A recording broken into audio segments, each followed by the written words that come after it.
a story about true discernment.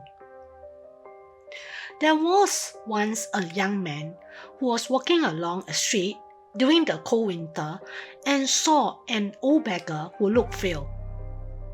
The beggar looked weak, hungry, and curled up at the side of the street, barely surviving the winter. Young man, seeing this sight, decided to do something good and help the beggar. He stood there, started a lecture on the spot and said, "Oh man, life and time is precious. Why are you lying here at the roadside? Why are you wasting your life away?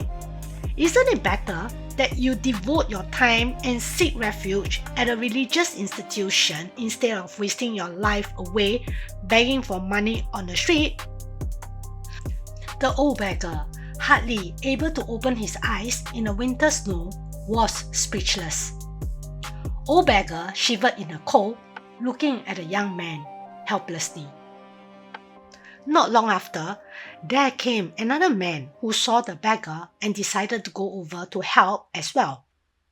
But this time, this man immediately knelt down, touched the old beggar's face to try to warm him up. He did not say anything and left quickly.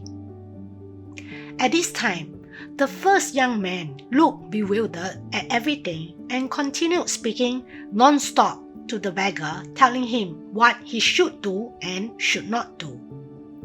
Soon after, the second man came back with a blanket and hot food in his hands, walking towards the beggar. He covered the beggar with the blanket and gave the food he brought to the beggar, saying, "Eat while it's hot."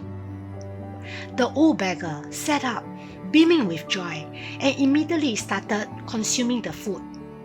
Both this second man and the beggar had a smile on their face. The first young man looked puzzled and stood watching, the whole time having deep thoughts. He thought, "Why didn't I think of doing this? What am I doing?